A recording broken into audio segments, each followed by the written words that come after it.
মাঝে লম্বা বিরতির পর আবারও কাজে নিয়মিত হয়েছেন চিত্রনায়িকা পরিমণি। প্রায় এক দশক ধরে ঢালিউড মাতিয়ে এবার পা রাখছেন টলিউডে। ফেলুবক্সি সিনেমার মাধ্যমে নতুন বছরে নতুন লুকে দর্শকদের চমক দেবেন তিনি।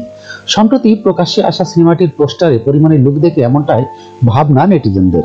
2025 সালের 17 জানুয়ারি মুক্তি পাবে ফেলুবক্সি। এবার নিজের ফেসবুক পেজে সিনেমাটির পোস্টার শেয়ার করেছেন পরিমণি। সিনেমায় লাবণ্য চরিত্রে দেখা যাবে তাকে। ওই পোস্টারে দেখা যায় পরিমণির পরনে রয়েছে কুর্তা, কপালে টিপ, সিঁথিতে সিঁদুর ও হাতে বালা। এক অনবদ্য লুকে ধরা দিয়েছেন তিনি। ক্যাপশনে চিত্রনায়িকা লিখেছেন লাবণ্যের সঙ্গে পরিচিত হন, যিনি তার উষ্ণতা এবং আত্মবিশ্বাস দিয়ে সমস্ত কিছুকে প্রজ্বলন করে। বিশেষ করে তার চওড়া হাসি ও চমৎকার মন দিয়ে যিনি বুদ্ধিদীপ্তভাবে মানবিকতা ও ভালোবাসাকে ছড়িয়ে দেয়। পরিমণিকে এমন লুকে দেখে মুগ্ধ নেটিজেনরা।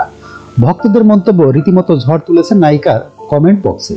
একজন লিখেছেন শুভকামনা রইল, অপেক্ষায় আছি। আরেকজন লিখেছেন পরিমণির এক ভক্ত লিখেছেন অনেক সুন্দর লাগছে পরি।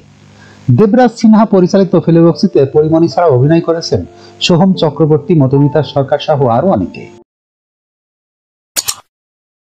যখনকার খবর তখনই দেখতে চোখ রাখুন সুন 24 টিভিতে। চ্যানেলটি সাবস্ক্রাইব করুন।